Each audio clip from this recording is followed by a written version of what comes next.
Good evening and salutations, my GH fans. Let's start off with Sunny and Nina for a minute. Hmm. Nina telling Sunny that she can accept his life, the good and the bad, the good and the bad parts because she really loves him and everything. Sounds all nice and sweet. But here's the thing though. Nina hasn't lived that dangerous life. Okay, she's grateful for Sunny for really helping the PCPD as far as getting a lot closer to finding Liesel. She even asked him the details of how she got the information. But I'm like, when things start to get real, bullets start flying, you either get hurt or Sunny gets hurt. Let's see if you have that same attitude. You know. Also, Robert was sitting there being a dick throughout most of this episode, which just pissed me off. First with Sunny, talking about, oh, I didn't like the way you used, Diane to sit there and, circumvent the law and everything. But I'm like, even Sunny was like, but you got the information that you needed. So what's the problem? Hell, he even actually started to get an attitude with Diane, and to Diane practically put him in his place as far as, compromising oneself.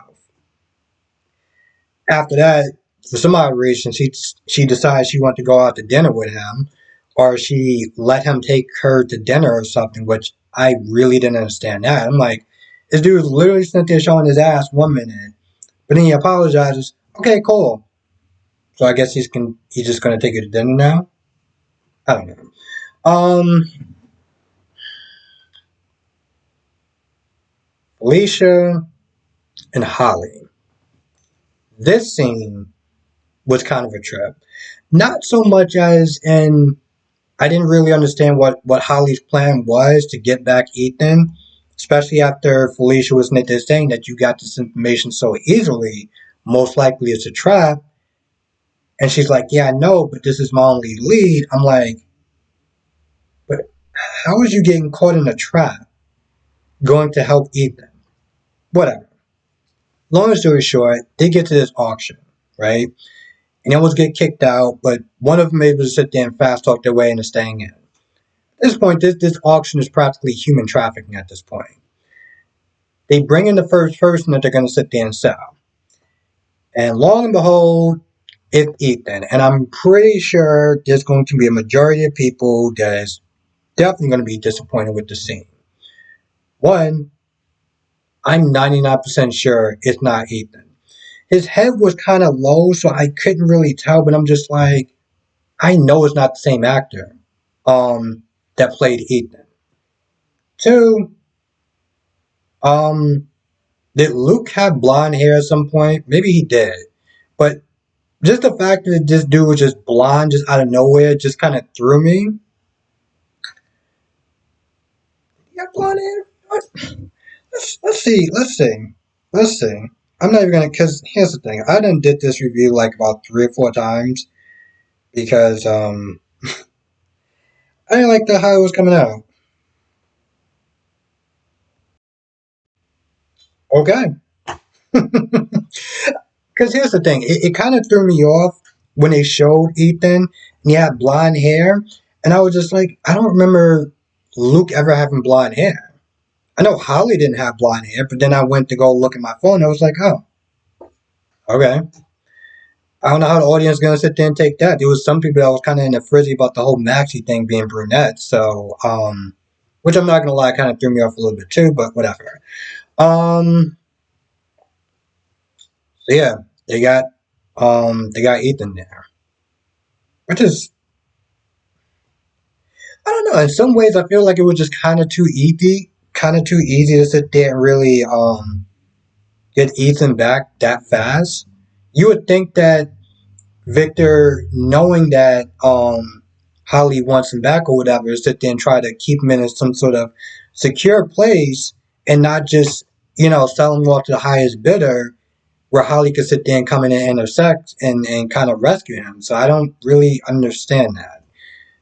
Um, Theme with Gregory and Alexis.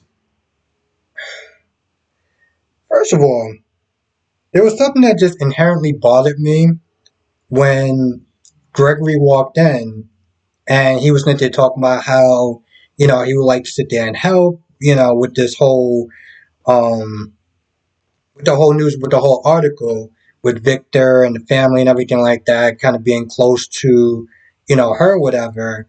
And I sat there and I was just like, bro, you're trying to make it seem like she was incapable of doing this story without you. Just like how he was before when he first came in there talking about, his opinions and stuff like that. Like, I don't know. It's just the fact that he walked in there and it was like, I'm pretty sure she would have wrote that story just fine without you being there. But they get into it again a little bit. And, Gregory's like, listen, you know that I'm going through something.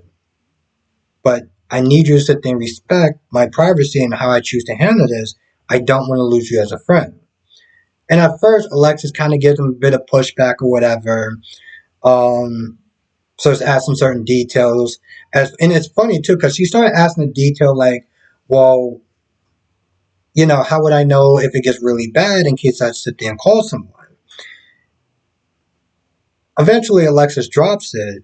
And she's like, I miss you and stuff like that. I know you miss me. So let's sit there and just work on the story. And then Gregory collapses. So, yeah, there's that.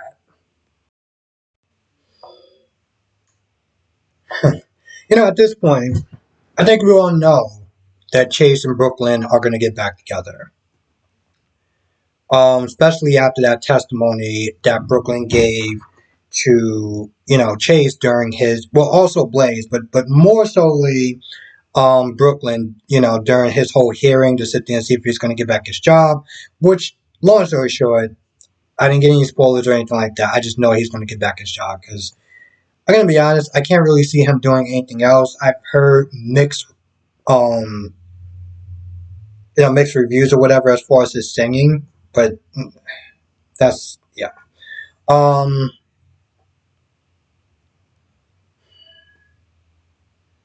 I don't know what to sit there and say about this whole. All right, so I know in these soap operas you need to sit there and have certain challenges and obstacles and stuff like that for these couples to kind of like sort of break up and get back together and become stronger as a couple or whatever, right? But if this was their version of trials and tribulations, I'm gonna be honest, it was kind of stupid for so many reasons.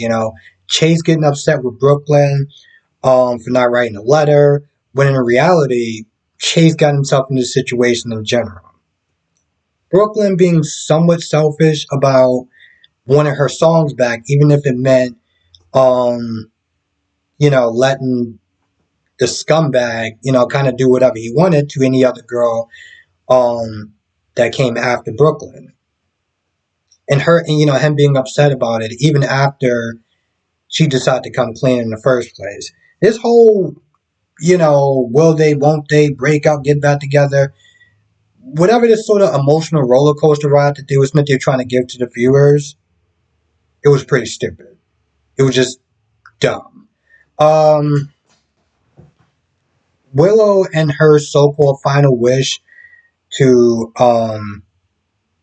Harley, as far as trying to bridge the gap between Michael and Sonny. I don't know what to think of it because yeah, she wanted to make sure that in case she passed away, that there wasn't going to be any more turmoil in the family, where her kids and stuff like that, and Michael and Sonny. But she also acknowledged the fact that, or Carly, one of those, acknowledged the fact that um, she didn't want to make it seem like, Michael, like she didn't want Michael to be pressured into forgiving Sonny. Which, again, by the way, and I've said this multiple times, this whole feud between Michael and Sonny is just stupid. It's so dumb that after Michael finds out that, from Josh, that Sonny knew about Dex and Josh the whole time, that there was first Josh somewhat thought out when she was talking about Sonny, as far as like he wasn't upset or anything like that. And even Michael was like, you know, you had a conversation with Sonny, and even he said that there was one point in the conversation that he felt like he was talking to his dad again. And I'm like, bro, like it's so dumb. Um, and I feel like even subconsciously, even he knows that like this whole anger done went too far. Like maybe what Willow was saying was right as far as Sonny taking Carly's side with the way that Sonny treated Carly, but they've again they've been broken up before, and been with other people. So I don't understand why this time is so reprehensible, so damaging to the point where it's like, oh yeah, I gotta sit there and put you behind bars. Like I don't really understand it, but whatever. Hmm. I feel like that's about it for the most part. I'm not okay. Couple of things. One, I must have did this video like about 3 or 4 times because I didn't like the way it was coming out. Also, wasn't really a fan of this episode. Like, it wasn't a terrible episode, but it was a lot of filler. You know, I mean, we couldn't even sit there. I mean, granted, we couldn't even find out what the decision was going to be with Chase as far as his job, even though we already kind of know. Um, them finding Ethan was kind of interesting, but also he's not going to be played by the same actor, and so that's kind of a bummer. Um,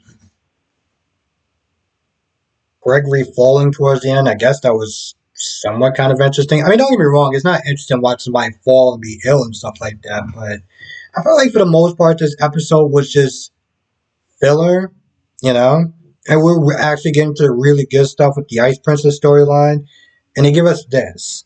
So, I think that's probably the reason why I kept doing this video over and over again, because I'm just like, this review just sucks. And also just realized I was like, wow, this episode wasn't really that much better. So yeah, it's just one of those things where it's like, well, I kind of got to work with material I have, and the material I have is just yeah. Anyway, I feel like that's about it. But as always, I felt like I missed a lot of things, particularly today because I did this thing like about 4 or 5 times. So if I missed anything, come to the live stream tonight. We'll sit there and talk about it. 8 p.m. Eastern, 5 p.m. Pacific. We'll sit there and talk about that, days, B&B, Y&R, and everything in between, everything and anything in between. So with that being said, I'm going to go. I want to thank you for watching. Stay safe, and I will see you in the next video.